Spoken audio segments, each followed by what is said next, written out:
대표님 간단한 소개 부탁드려요. 네, 안녕하십니까. 저는 현재 행집사를 운영하고 있는 대표 박한준입니다. 행집사는 뭐 하는 곳인가요? 행복한 집수리의 사람들의 약자로 행집사. 저는 집수리를 하면서 행복하게 사람들을 같이 즐기고 행복하게 만드는 사업을 하고 싶습니다. 그래서 줄여서 행집사라고 현재 운영하고 있습니다. 그러면 집수리를 하시는데 대표님 집수리 하시기 전에는 어떤 일을 하셨어요? 저는 일단 집수리 하기 전에는 홈케어라는 걸 먼저 했고, 그 전에는 서울의 상경에서 무역회사 다녔습니다. 8년 근무했고, 무역회사 다니다가 열심히 하다 보니까 결혼을 했고, 결혼을 해서 처자식을 먹여 살리다 보니까 월급으로는 도저히 살 수가 없어서 무역회사에서 어떤 사업을 할까 고민하다가 결국에 현재 집수리까지 왔습니다. 무역회사 다니실 때 한 달에 얼마 버셨어요? 월급 한 300만 원 받았습니다. 그럼 하루에 한 10만 원 정도 벌었네요. 그 400만 원으로는 가족 부양하기가 어렵다 생각을 하신 거죠? 제가 일단 제일 충격적이었던 건 애를 놓고 유모차를 사러 갔더니 유모차가 한 대가 한 120만 원 정도 하더라고요. 그럼 제 월급의 3분의 1은 유모차 값이었습니다. 그리고 또 한 번 충격적인 거는 애가 어쨌든 좀 아팠습니다. 어차피 애가 성장하면서 아플 수 있으니까. 그래서 그때 당시 이대 목동병원의 응급실에 한번 치료를 받으러 갔더니 15만 원이라는 비용이 나왔습니다. 그래서 도저히 월급으로는 살 수가 없다고 판단했고, 그럼 과연 나는 뭘 할 수 있을까 고민하고 있다가 우연한 계기에, 그때 당시엔 집수리가 아니었습니다. 홈케어를 시작하게 되었습니다. 홈케어가 어떤 영역인가요? 그때 당시에는 신혼집이 추워가지고 보일러 배관 청소라는 걸 의뢰를 받았고, 그러는 과정에서 수도 배관 청소를 알게 됐고, 그걸 의뢰를 해서 저희 신혼집을 수리를 받았습니다. 보일러 배관 청소와 수도 배관 청소. 그리고 한 3시간 정도 일을 했고, 그때 당시에 제가 지불한 금액은 25만 원이었습니다. 근데 더 충격적인 거는 아무리 내가 뒤에서 지켜봐도 장비 외에는 들어가는 돈이 없었습니다. 그러면 내 계산법으로는 시간당 8만 원짜리 인생이었습니다. 그때 당시 제 월급으로는 시간당 1만 원짜리 인생도 아니었는데, 서비스를 받고 제 머릿속에 떠오르는 거는 시간당 8만 원짜리 인생.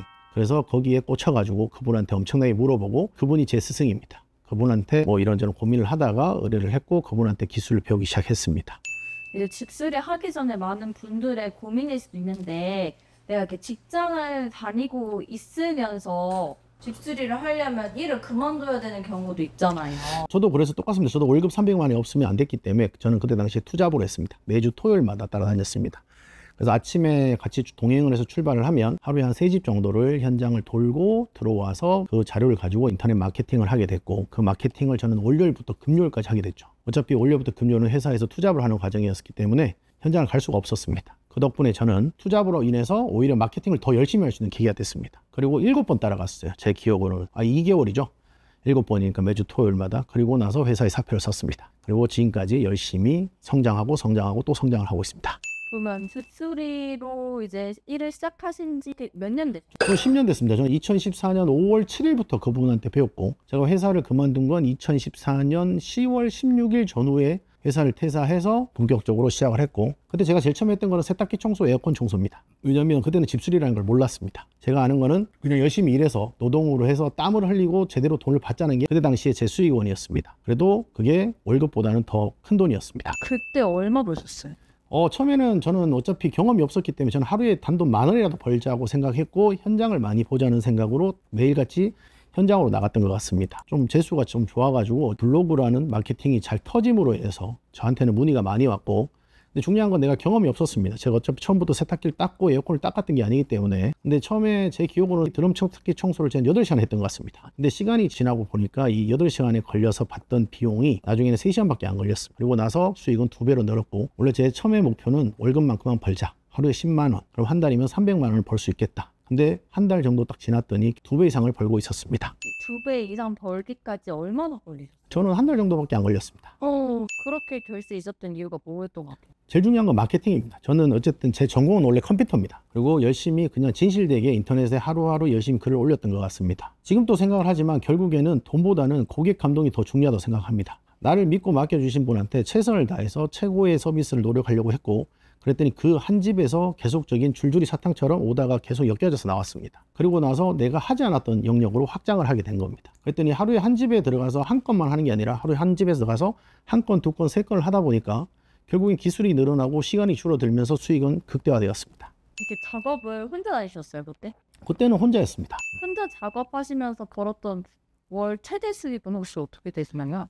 그때는 시간당 수익이 3만 원, 계산해보면 시간당 수익이 3만 원이기 때문에 아무리 내가 열심히 해도 한 달에 1,000만 원 번다는 것은 불가능이었습니다. 왜냐하면 서울 같은 경우는 이동 시간이 너무 오래 걸립니다. 그리고 저는 제일 처음에 1,000만 원을 벌겠다는 생각을 해본 적이 없습니다. 저는 300만 원 이상만 벌면 어쨌든 처자식을 먹여 살릴 수 있겠다는 생각이었고, 하다 보니까 500만 원, 600만 원, 700만 원까지 벌게 되었습니다. 근데 그 이상은 절대 벌 수가 없었어요. 구조상.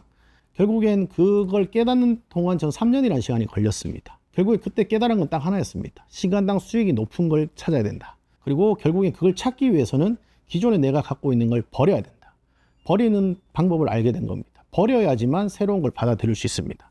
새로운 걸 항상 받아들이는데 내가 모든 걸 다 하겠다는 욕심을 부리는 순간 절대 수익은 올라가지 않습니다. 수익은 반드시 내가 어느 정도 버려야 다시 채울 수 있습니다. 그걸 깨우치는데 저는 3년 걸렸습니다. 그 3년 이후에는 어떻게? 제일 힘든 건 딱 하나 있습니다. 돈 된다 그러면 지나게나 다 합니다. 혼자 살겠다고 결국엔 단가를 낮춥니다. 그래서 나는 단가를 낮춘 대신에 프리미엄으로 퀄리티를 올리고 고객한테 단돈 10,000원이라도 더 받을 수 있도록 더 열심히 영업을 했던 것 같고, 그러는 과정에서 오히려 고객들이 저한테 새로운 아이템을 너무나도 많이 주셨습니다. 그래서 그 기술을 저는 고객한테 진실되게 나는 이 기술이 없다, 정말 죄송한데 나는 이 기술이 없어서 다른 업체를 찾았으면 좋겠다라고 양해를 구했는데도 불구하고 그 고객님이 저에게 부탁한 건 딱 하나입니다. 사장님이면 고칠 수 있을 것 같다. 그리고 사장님이면 어차피 제가 이 집에 10년 살았다. 10년 살았으니까 사장님을 믿고 기다릴 테니 업체를 데리고 와서 수리해 줬으면 좋겠다는 게 저에게 어떻게든 자극제가 됐던 것 같습니다. 그렇게 해서 업체를 데리고 들어가서 일을 시키고 그때부터 새로운 생각을 가지게 되었습니다. 제가 할 수 있는 청소 서비스 홈케어로는 절대 큰 돈을 벌 수가 없다. 그리고 혼자서는 더더욱도 할 수가 없다. 팀을 만들어야 된다. 그리고 시간당 수익이 높은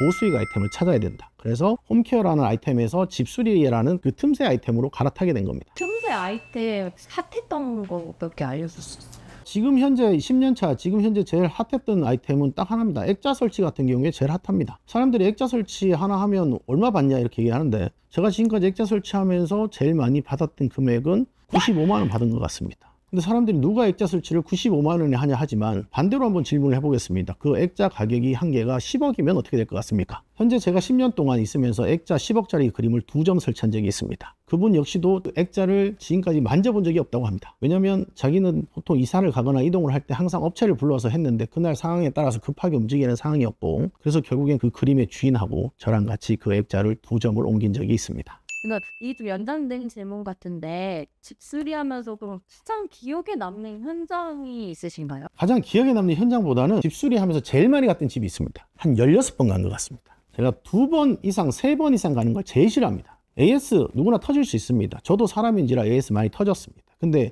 그 AS가 저의 기술 부족으로 생겼으면 저는 어떻게든 AS를 해줍니다. 하지만 뭐 제품 불량이나 다른 저와 관련 없는 거에 대해서 2번 이상 가는 걸 정말 싫어하는데, 어떤 고객님 집에 가서 일을 하나 해줬는데 어떤 AS가 걸려서 그 다음날 또 갔습니다. 그리고 또 역시나 AS가 걸려서 갔는데 사모님께서 갈 때마다 자꾸 밥을 줍니다. 식사도 주시고 차도 주시고. 그래서 제가 3번째 갔을 때 그 고객님한테 여쭤봤습니다. 사모님 죄송한데 왜 이렇게 저한테 자꾸 이렇게 친절하게 주고, 어쨌든 2-3번 오면 뭐 성질도 낼만하고 짜증도 낼만한데 왜 단 한 번도 그러지 않고 자꾸 이렇게 저한테 뭘 주시려고 하시냐. 그랬더니 그 사모님 말씀을 사장님 찾는데 5년 걸렸다고 합니다. 지금 5년 동안 그 집에 다녀간 사람이 수십 명이라고 합니다. 그분들은 다 2번 이상 절대 안 온답니다.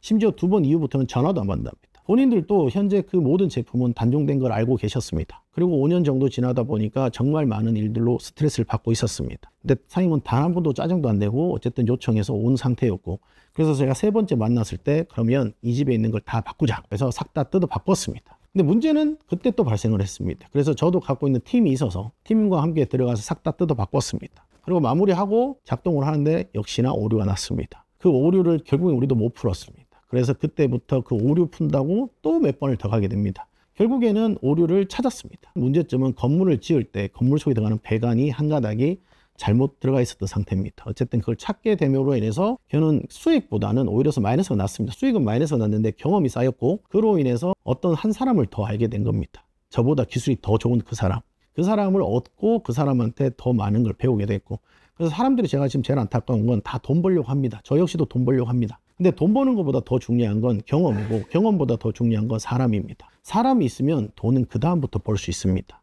근데 대부분 사람들은 그 소비자, 사람, 나를 믿고 맡겨준 사람에 대해서 신뢰도를 떨어뜨립니다. 돈만 밝힙니다. 그러면 결국은 망합니다. 제가 지금까지 10년 동안 있으면서 정말 다사다난한 엄청난 일들이 많았지만, 결국에 제가 지금 살아남아있는 유일한 딱 하나의 이유는 주변에 사람들이 많습니다. 그분들 덕분에 지금까지 살면서 여러 가지 일을 하고 있습니다.